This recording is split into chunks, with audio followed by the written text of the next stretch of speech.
자, 오늘은 벤츠 CLE 200 카브리올레입니다. 기본 오디오인데요. 사운드 수준이 워낙 떨어지죠. 자, 그래서 이 차량을 어떻게 만들었길래 또 오디오 시스템이 어떤 문제가 있길래 이런 문제가 사운드가 이 모양인지 먼저 알아보고, 그리고 이것을 어떤 식으로 합리적으로 소리를 만들 건지에 대해서까지 알아보는 시간을 갖도록 하겠습니다.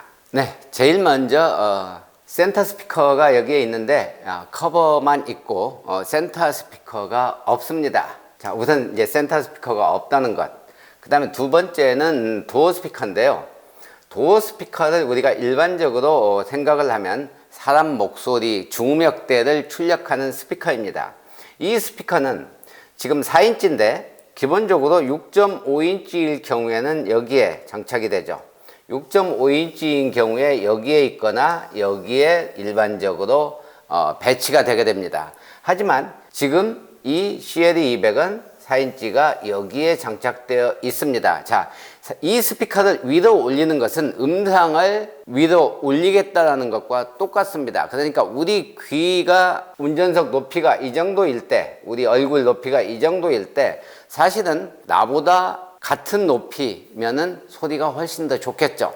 자, 이렇게 낮아져 있으면은 특정 음역대에서 dB 발생합니다. 그래서 순정 카오디오를 설계할 때 가능한 한 스피커를 자꾸 위로 올리려고 노력을 합니다. 자, 그런데 이 4인치가 여기에 있으면 위치가 별로 좋지 않습니다, 사실.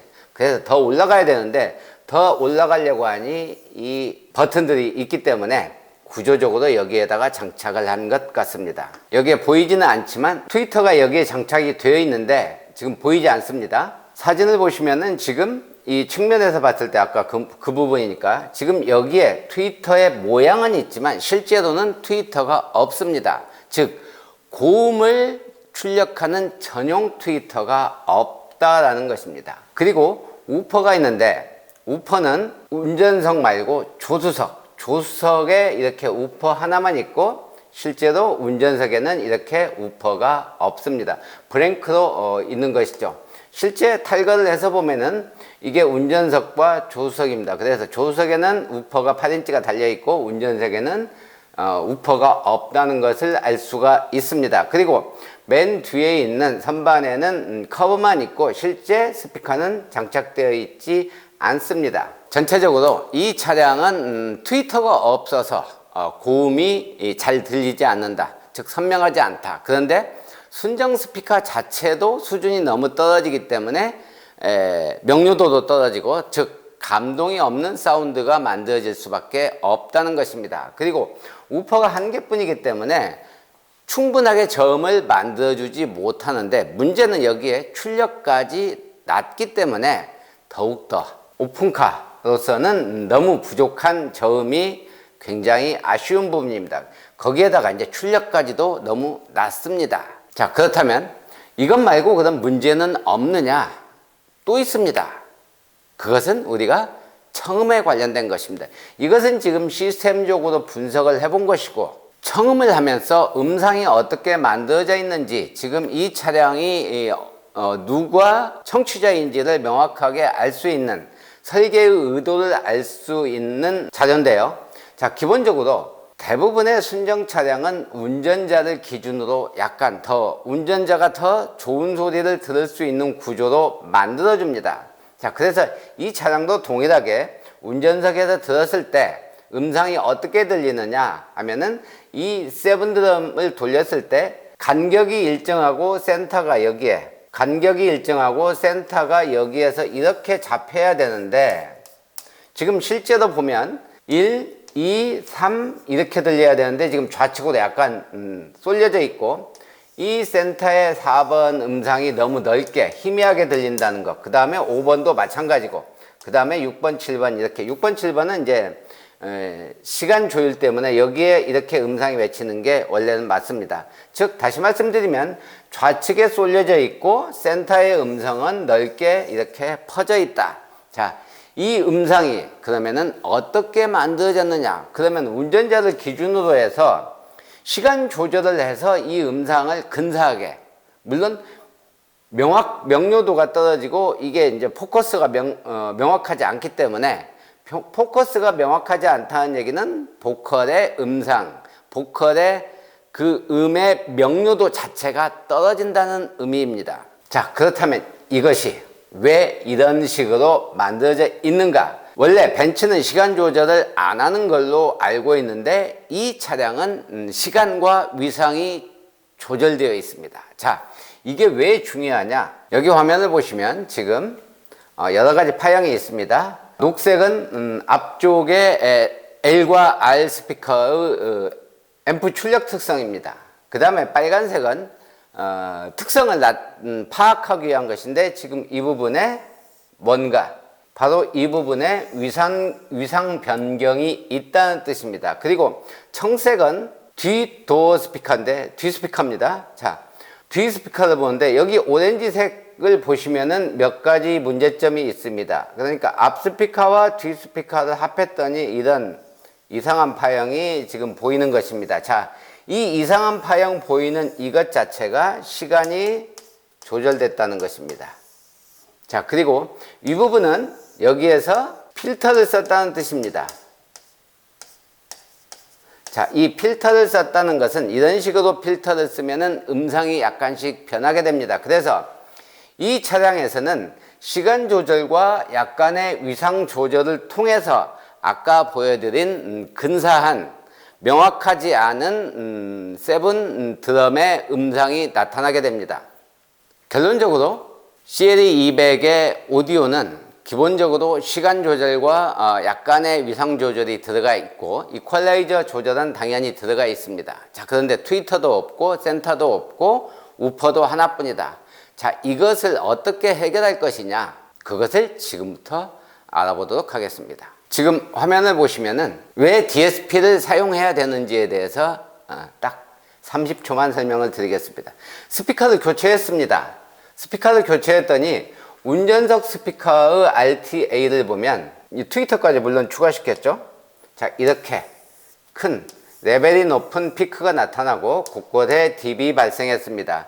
자, 조석이 그렇고 운전석 역시 마찬가지입니다. 이렇게 dB 발생하고 이렇게 피크가 발생했습니다. 자, 당연히 이렇게 높은 피크가 있으면 이 대역이 음량을 올렸을 때 내 귀를 먼저 자극을 하게 되고 소리가 거칠다라고 느끼고 이렇게 dB 있으면은 이 부분은 소리가 이런 부분에 비해서 소리가 레벨이 낮기 때문에 안 들린다라는 것을 의미합니다.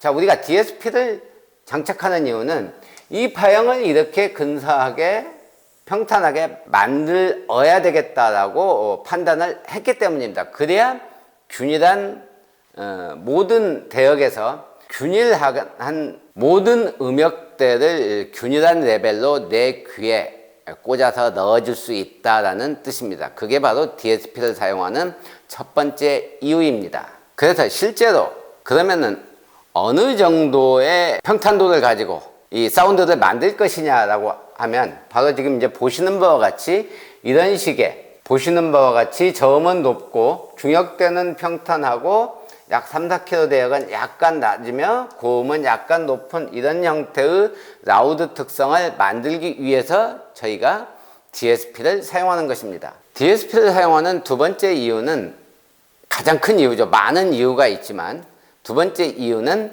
명확한 음상을 만들기 위해서입니다. 그것도 운전자만을 위해서. 이 운전자 기준으로 봤을 때 세븐 드럼을 돌려보면 1, 2, 3, 4, 5, 6, 7 이런 식으로 음상이 앞에서 파노라마처럼 쫙 정확한 간격으로 배열되고 약 1시 방향의 센터의 포커스가 아주 작게 만들어졌다면 완벽한 시간 조절이 되었다는 뜻입니다. 이 이야기는 원래 시간 조절을 하나도 하지 않고 뒤 스피커는 완전히 오프 상태에서 내가 이 차량의 한가운데서 들었을 때 이런 식으로 소리가 들리게 됩니다.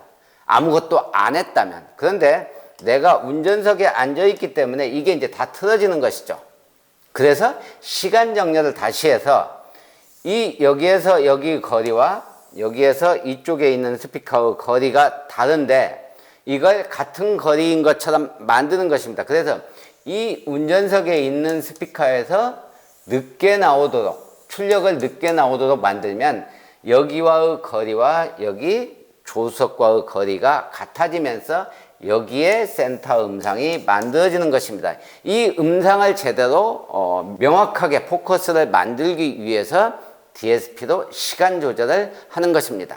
자, 그런데 제가 아까 이미 말씀을 드렸습니다. 시간과 위상이 조절되어 있기 때문에 자, 이 상태 이대로 튜닝을 한다면 여러분은 여러분이 기대했던 것과는 완전히 어긋난 음상 그리고 낮은 명료도의 사운드를 만들 수밖에 없습니다. 그 이유는 이미 조절이 되어 있기 때문에 그렇습니다.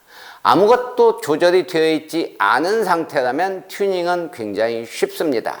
그런데 이미 조절이 되어 있기 때문에 이것을 원래의 신호로 되돌리지 않으면 기준을 세울 수 없기 때문에 조율을 하는 것 자체가 제가 다른 영상에서 설명드렸지만 땅 다지기를 하지 않고 집을 짓는 것과 똑같습니다. 바닥을 평평하게 만들어 놓고 그 위에다가 비로소 집을 짓는, 그러니까 조율이 시작되어야 되는데 바닥을 평평하게 만들지도 않고 집을 짓는다는 뜻입니다. 그 집은 반드시 금이 가게 마련인 것이죠.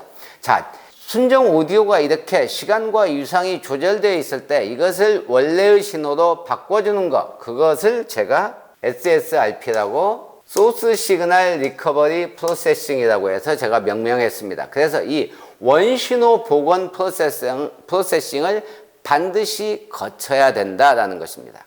그래서 저희가 만들려고 하는 것은 바로 이런 음상과 이런 RTA를 만들려고 합니다. 자, 이렇게 중역대는 평탄하고 고음은 약간 올라오고 이것이 얼마나 올라오느냐는 고객의 성향입니다. 저음이 얼마나 올라갈 것도 마찬가지로 고객의 성향입니다. 고객이 원하는 대로 기본 파형을 만들어주고 고객의 요청에 의해서 조율을 해주는 것이죠. 자, 그래서 두 가지 크게 봤을 때 이런 음상과 아까 세븐드럼의 영상을 제대로 만들어 주는 것, 그것이 DSP를 사용하는 이유입니다. 자, 이제 정리를 해보겠습니다. 자, 순정 사운드가 너무 떨어지는데 떨어지는 이유에 대해서, 구조적인 문제에 대해서 설명을 드렸고, RTA상의 문제점에 대해서 설명을 드렸고, 그 다음에 음상을 어떻게 해야 되는지, 그래서 우리는 DSP를 써야 되겠다라는 결론에 도달을 하게 됩니다. 자, DSP를 사용하는 데 있어서 부품을 어디까지 교체할 것이냐, 그 다음에 DSP를 몇 채널을 사용할 것이냐, 이것이 사실은 가격과 성능에 비례하게 되는 것입니다.